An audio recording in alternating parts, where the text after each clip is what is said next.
Hey mamas, it's Mama Fox. It is 11 a.m. Central on Wednesday, March 19th.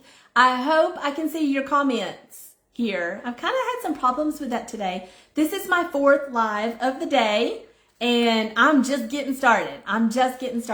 Today I want to share with you my journey and what can be your journey too. I'm telling you, it's possible.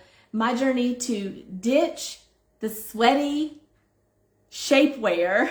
And it's not that I'm not hating on shapewear. Shapewear is a blessing for sure. Hey ladies, I'm not hating on shapewear. I'm thankful for it, but I want to share with you a little bit about my journey into it and my journey out of it for the daily, on the day. Hey, I see a comment. Hey ladies. Okay, I'm sorting out, Facebook loves to just change things up on us and not always tell us. And I think Facebook did something and I didn't realize it had done it. And I think it was Mama Diana that brought it to she unknowingly brought it to my attention in a post. And I'm like, wait a minute, what? So, yay, good morning. Oh my goodness. Okay, so I want to take you back a little bit in time in this live, as briefly as I possibly can. I could share lots of things with y'all. And some of y'all have heard some of it, and some of you haven't heard all of it. And that's all interesting. And if we were sitting at a coffee shop or taking a walk together, then we'd have all the time in the world. I do want to share a little bit, but I mainly want to talk to you about what that means for you and what that can mean. Hey, Miss Tammy, what that can mean for you and how I would love to help you, because I have a little surprise. I have a little surprise for y'all at the end. You know how for several years now, if you've been here for a while, you know how like in January-ish, I share a document, a PDF with everyone that's my year at a glance. Okay? And I did that this year. And what that shows you is that, I'm a big picture thinker for one thing, big picture. Hey, Miss Jeannie, I'm a big picture thinker, and I want you to know that I try to be very intentional about what I'm doing, and I'm taking the time to plan and pray and think and plan and pray and think some more, and really have what do the ladies in my circles, what do they need to hear? How can I serve them? Last year, my word of the year was serve. This year, my word of the year is nourish, and I'm really leaning hard into nourishing my membership mamas, and they're starting to hear about some things about that, and they're going to hear some more later. But anytime you have a plan like that, no matter how much you pray about it and think about it, you got to hold it kind of loosely. You can't be like that with your plans, right? You got to hold them a little loosely. And so my year at a glance document, it's here in the group, it's in the files. It's pretty solid, but it's going to change just a little bit in a good way, an exciting way. And it's all because of some things, domino effect of things that have happened sooner than I expected. And this domino effect and this change to my year at a glance is going to be directly related to what I'm going to talk to you about today, as well as next week. So I do plan, Lord willing, and the creek don't rise, I plan on going live next Wednesday also to talk to you ladies a little bit more about this topic today of ditching the sweaty shapewear for the summer. Because if you've ever worn, you remember, I know a lot of people don't wear pantyhose anymore, but if you ever remember wearing control top pantyhose in the middle of the hot summer, it's not fun, y'all. It's not fun. And as nice as shapewear is, wearing it in the middle of the hot summer, it is not fun. Okay? It's just not. And sometimes we have to do that, or we think we have to do that. But anyway, what I'm going to be talking to you about this week and next week will be directly leading into a little surprise I have to help you more, to help nourish you more next month. Okay, so stay tuned all the way to the end for some information about that. Now, taking you back in time. Oh, I liked pantyhose because I thought they looked kind of cool back in the, this is back in the 80s. But no, pantyhose is not fun. They're not super fun. Definitely not. And I'm glad I'm done with that.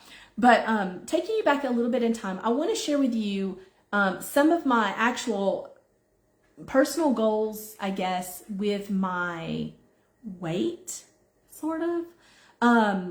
For me personally, I had gotten to a point about, I don't know, maybe a year and a half ago, I'll say 2 years ago, just to be simple.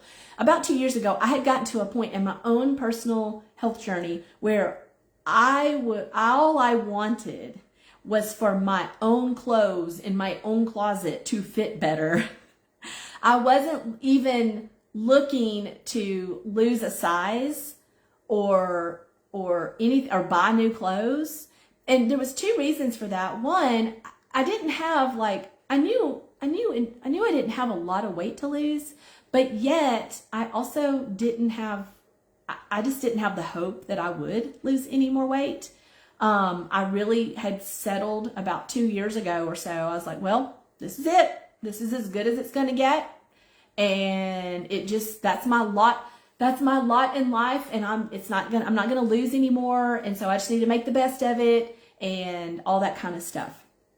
So, my goal really was just and that's fine. That's fine. The problem was that about 2 years ago or so, my clothes in my closet were beginning to not fit in the bad way. And I'm like, well, that's not okay. That's not okay. I don't want to buy new clothes in the next size up. And here I am, and I am a health coach for a program, and I've been a health coach for that program since the beginning of it, and I'm fixing to have to go and buy the next size up. Well, and this might have been more actually, this was about 3 years ago. It was about 3 years ago. And I'm like, this is not okay, but this is just my lot in life, and this is the way it goes, and, whatever. And of course, y'all know I don't own a scale, don't want a scale. I never wanted my 3 teenage daughters when they were little, I never wanted them to be worried about the scale at all. So we don't own a scale. But my clothes were getting really tight. And then, of course, that's uncomfortable and all that. But also, it gets to where the clothes that you have, they no longer look that great. They don't look that good on you. They're not fitting well. They're not fitting properly. You don't feel, it's not looking good, whatever. So, but in comes shapewear. Hooray. So in comes, what was that one that lots of people use? It was like Rose. What was that shapewear that so many of us used? I can't remember. I bet y'all know what I'm talking about. You had to order it. I can't remember. But, there was a lot of us getting some of that shapewear that was comfy and all that kind of stuff. So, I would use that at first. I was like, well, I'll just, that's kind of nice. This is comfortable. It's not bad. And it does help. I can now button and zip my pants again. Yay me. And, it bought me some time. That's basically what it did, is it bought me some time. It bought me a little, and I'm thankful for that. I didn't have to really buy any new clothes.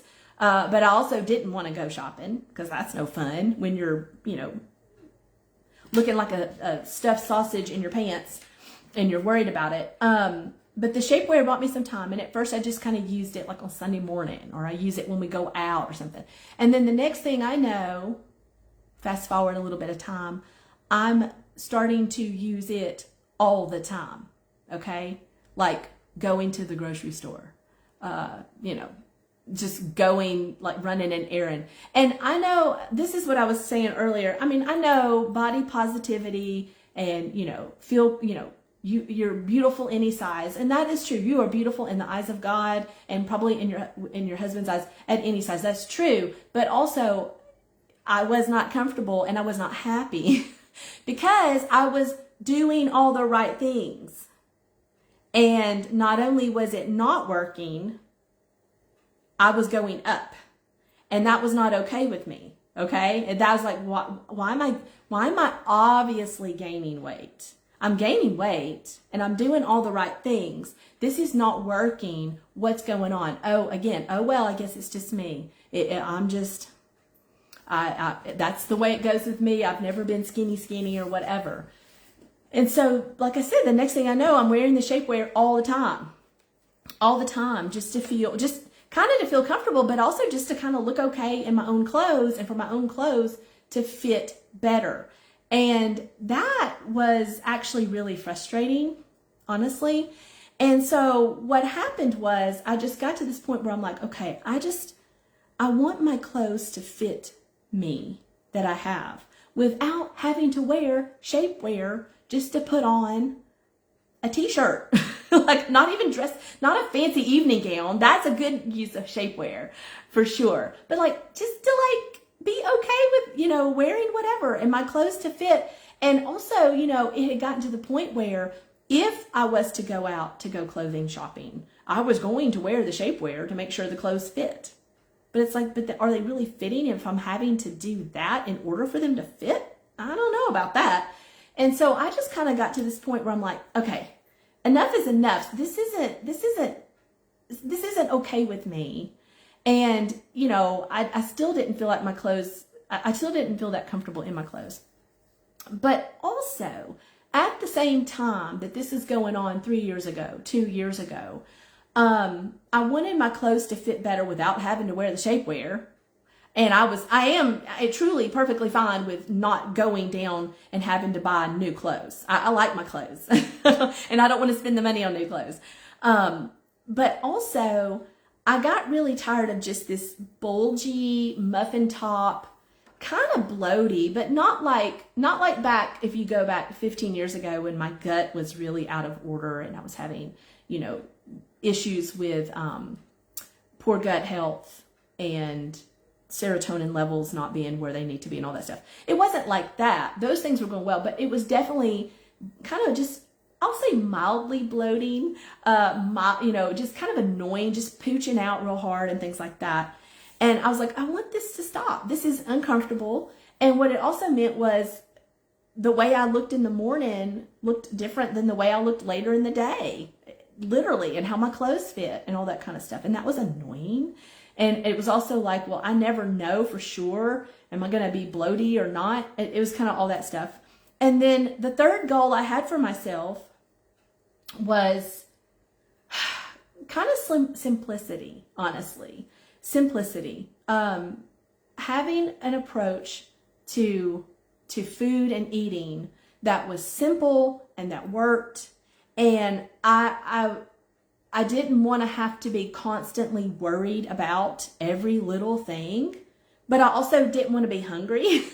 Like I love to eat and I love going out to eat and I love healthy food and I want to eat healthy food and I was eating healthy food, but I found that I was having to be so careful and strict about the healthy food versus the unhealthy food.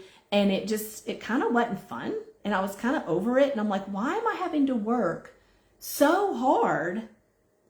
So hard. And if I had to work hard and be so diligent with the healthy versus unhealthy food and maintain weight loss, that would be one thing. But to be doing all of that and actually seeing, very clearly by my clothing fit and my belly bloat and my profile that I'm gaining and it's not working, I was like, okay, this is not okay. Something has to give.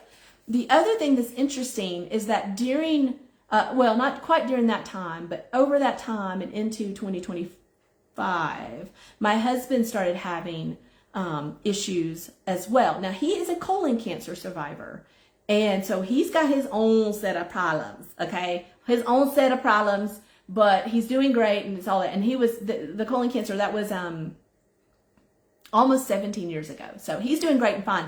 But he has kind of, I guess we'd call a little sensitive belly.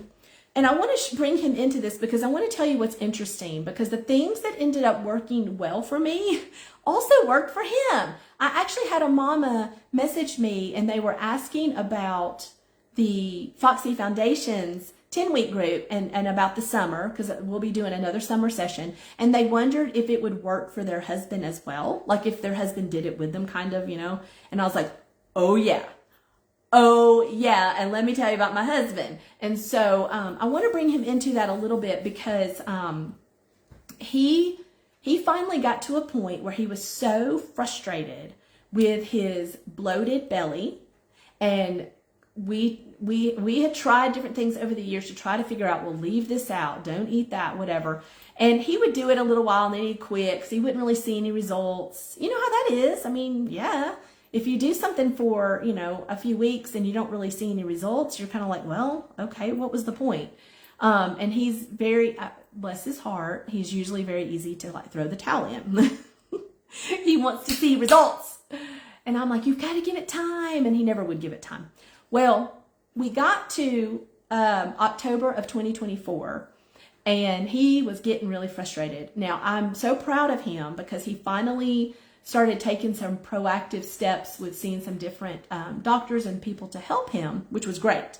But he was ready. He finally got to that point. He got to the point that I had gotten to when I turned 50 over a year ago. He got to that point where he was like, okay, enough is enough. Whatever I'm doing is not working and it's just things are getting worse and I'm tired of it. And I mean, honestly deserve better and want better for my life than a growing belly and a bloated belly all the time and feeling, I mean, definitely for him, he felt very uncomfortable a lot of the time and things like that. And, you know, he did all the measures. He gets checked a lot anyway, but he did all the measures to make sure everything was fine and good and all this kind of stuff. And so what we ended up realizing was that before October of 2024, he did not always make pristine choices away from home. Now, in the home, pretty good choices because I'm buying the food and he loves what I cook. But outside the home, he didn't always make the best choices. So, you know, we have that saying of 80-20. Nah, his was more like 60-40. And that ain't going to get you nowhere. Okay, so don't be doing that. Don't be doing 60-40. That's not going to get you forward. So he wasn't making the best choices out there. But he was also being kind of sloppy about some things because he just didn't think it was a problem for him. And I'll say like, you know, grains, bread, corn, tortilla chips, things like that. He didn't realize those were a problem for him.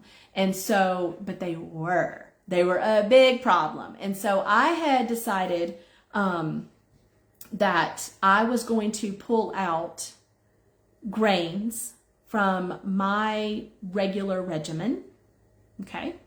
I was going to pull out grains from my regular regimen last, I guess, summer. I already didn't do a lot of grains, but I would have some sometimes. And I'm making them the healthy way and all that kind of stuff. And I'm eating them the healthy way. And then he would sometimes have them. Like if I made a big oatmeal bake or something like that, or if I made oatmeal based muffins, you know, he would eat those and they're healthy and all that kind of stuff.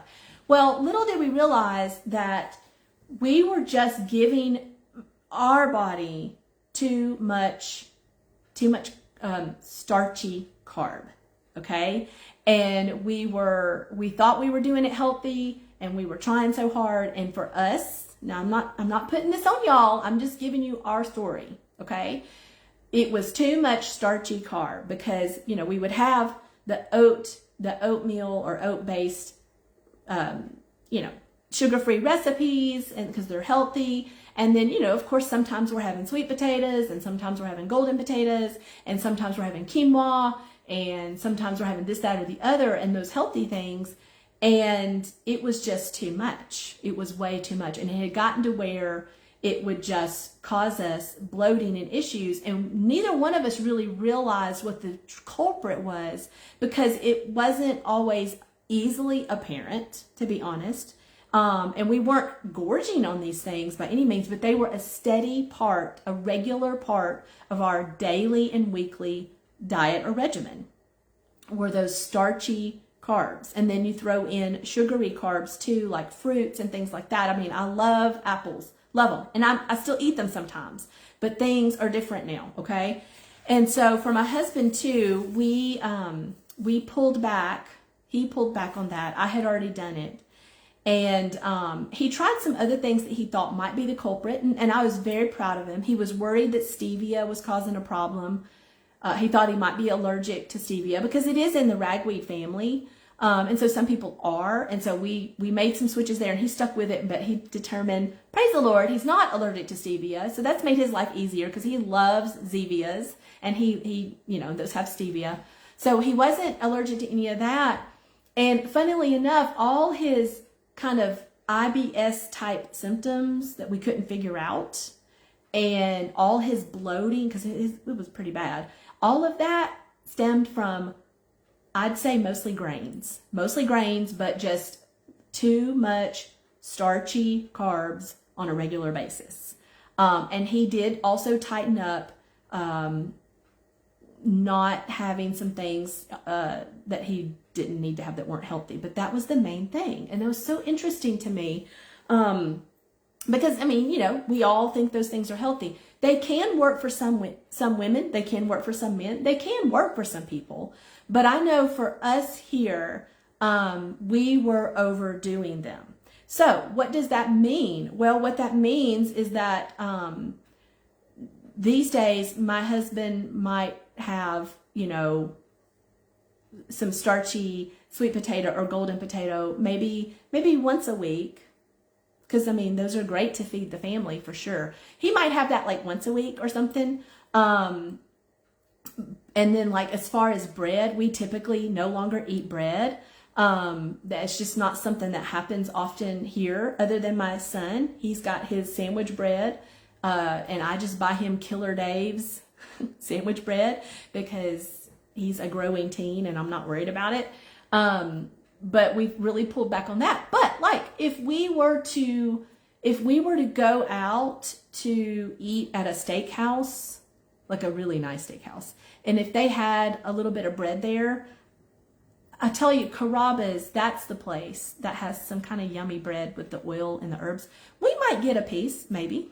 We're not going to not ever have it, but we no longer rely upon grains at all, just occasionally, maybe, very occasionally. And we're not going to rely on starchy and sugary carbs all the time. We were personally overdoing it, and the difference it's made in my husband, the difference was just like, it was pretty quick. And that was super motivating to him. When he pulled those things out and took a break and gave his body a rest, his tummy is now flat again. And not only that, he feels better and he has more energy and can think better. And it's phenomenal. And that is what I experienced as well when I did those things in particular. And as you know, I've shared a lot over the past year. I've done some other things too, but that was a big one that really brought it down. I know for my husband, I kept telling him that I felt like he just had a lot of gut inflammation because it looked that way. His belly was just always so bloated out. And it was like, you've got a lot of gut inflammation and we need to bring that gut inflammation down. But see, I can say that all day long to my husband, but until he actually was ready to get serious about it and got sick and tired of dealing with it and feeling that way, it wasn't going to matter a whole lot. And he needed to, the things he had been trying to do before, they weren't really quite the right things. He really had to take a hard stance and take a break. And that's what I've said to mamas for a while now. It's not that he or I never have starchy carbs that are healthy, whole foods. It's not that we don't ever have them, and it's not that we don't ever, you better know I'm going to have apples in apple season, and I'm going to have watermelon in watermelon season. It's not that we're not having those, but we're no longer relying on those all the time. And by giving our body a break for a season that we didn't have those, and we just stuck to the more lower carb fruits and vegetables like berries, and then a whole array of vegetables and greens and all that kind of stuff. By giving our body a break and sticking to those lower carb ones, we were able to bring that inflammation down in the gut. We were able to get rid of that bloat for sure. And that has been such a huge like, wow, that wasn't that hard. And I can still enjoy those things sometimes. They're just no longer the backbone or the main, even the main part of my meals, of my day all the time. It really made such a difference for us, and for me in particular. And so when I was doing some of that, part of the reason that I personally was doing that last spring in particular and last summer and stuff was really taking a hard look at supporting and increasing my own GLP-1 hormone. That's how this kind of all started for me personally. I mean, I had my reasons why I was ready to throw the towel in personally. And when I turned 50 last January, I was like, okay, this is not how I saw this going. And I want my 50s to be awesome and amazing, and gaining weight, because that's what was going on, gaining weight and getting bigger around the belly and being uncomfortable. That was not part of my plan for turning 50. And so that was like, okay, something's got to give. And you know, that at that time, over a year ago, the weight loss drugs were really big in the news. I mean, they still are, but that was because in 2023, the FDA approved them for weight loss. And prior to that, they had not been approved for weight loss. And so trying to grapple with all of that and trying to figure out, is that the answer? Like, really? Is that the answer that I'm trying so hard and I'm eating so healthy, but it's going to take a weight loss drug for me to lose weight? I didn't like that answer. And I don't mean that to offend anyone. What I mean is that just to me didn't jive with what my personal goals were, which were, one of my personal goals is to not be on prescription medications for as long as possible, or if I have to do them at some point, as little as possible. And so I was like, really, I'm eating so healthy and I'm trying so hard, and that is my only way to be able to take care of this problem. And I'm like, well, the good Lord didn't make it that hard and complicated. And that, honestly, I am thankful for the various companies out there that started selling or promoting the weight loss drugs. I know Weight Watchers did, and some other ones did. And I'm actually thankful for that, because I was like, wait a minute. If your Weight Watchers program works, or there's other ones that did it. If your program works, why would someone need a weight loss drug? What's going on here? And that was a wake-up call for me personally to say, oh, wait a minute. If that's not working and people need to take a drug to keep doing your program, Weight Watchers and others, then maybe your program isn't meeting the needs of many of the people trying to do it, or some of the people, or me, or whatever. And so that is how I kind of started down that journey of, okay, these weight loss drugs are designed to mimic the effects of a raised GLP-1 hormone. What is that? What does that mean? And we've talked about that here, and I have lives here on that. They're on my YouTube also.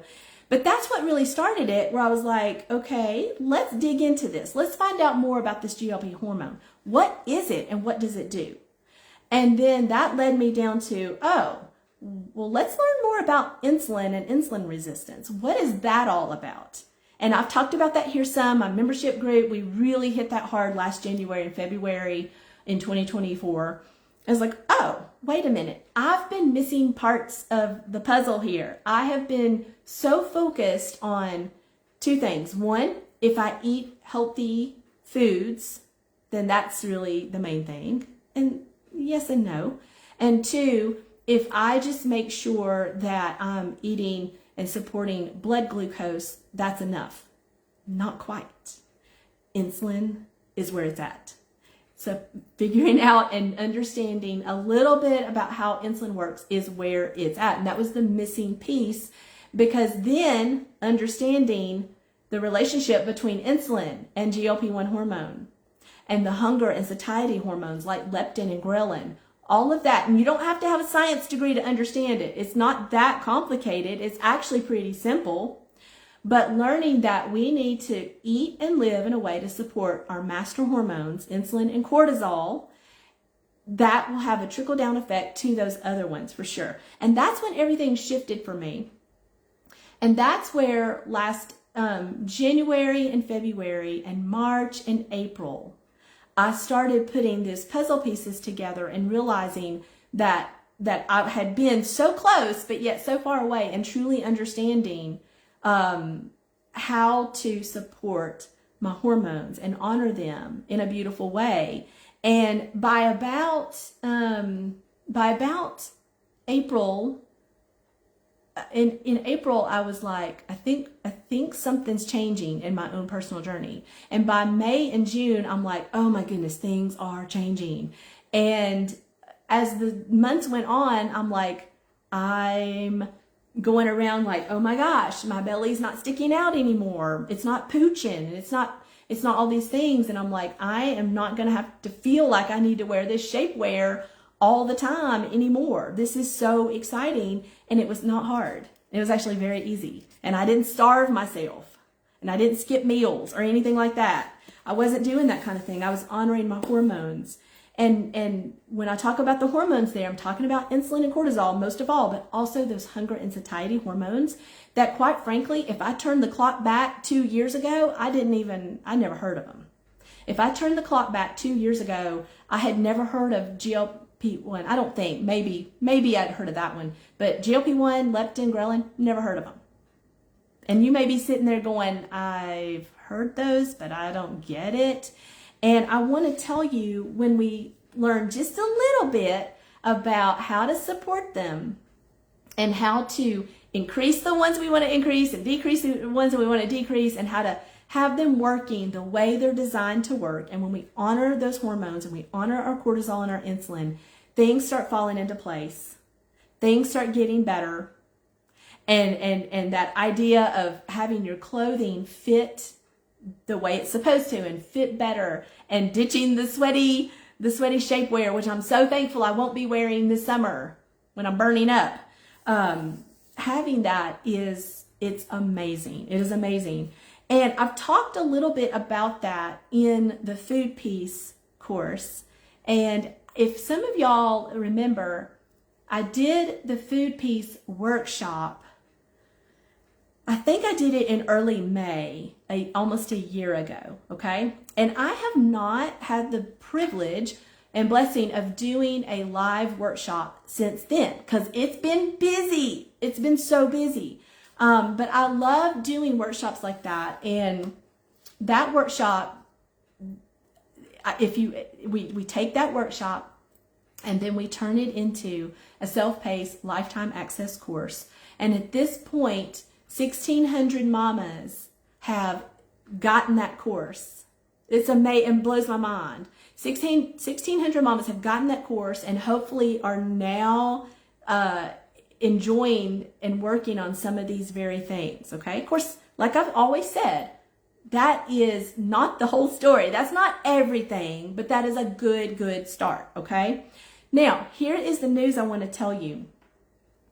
In April, in just a few weeks, I'm going to be doing a live workshop where we're going to dig in to these 5 hormones: insulin, cortisol, GLP-1, leptin, and ghrelin. And we're going to dig into these 5 hormones in this workshop.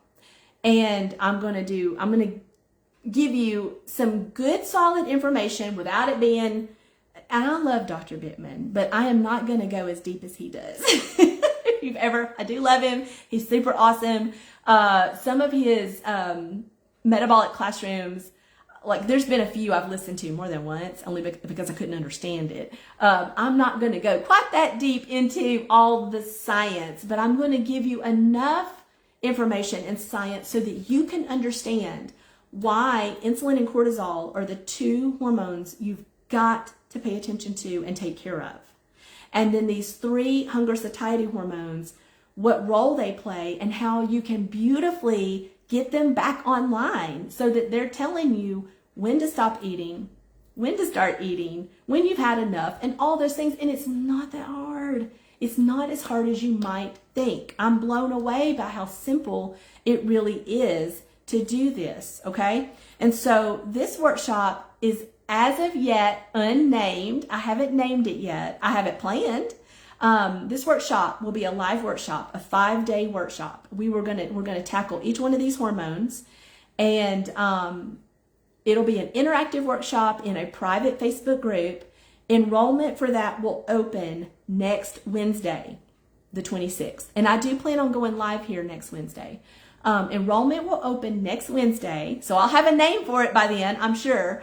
But we're going to dive into these 5 hormones. And really what I feel like this workshop is going to help you do is it's really going to give you more of the why behind the food piece. Okay, but a little bit more than that, it's going to give you some lifestyle too, because in the food piece course, it's all about meal building, which is essential, foundational. But we don't go into lifestyle as much, habits as much.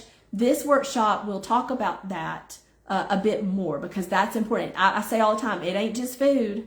I know that might be easy, but it ain't just food. It also has to be lifestyle habits as well.